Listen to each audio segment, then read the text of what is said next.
সালাম সালাম হাজার সালাম সকল শহীদ স্মরণে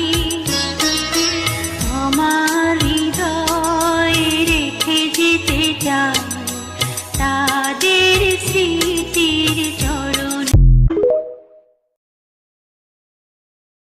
আল্লাহর কসম লাগে কথাগুলো শুনে যাবেন। আসসালামু আলাইকুম ভাই।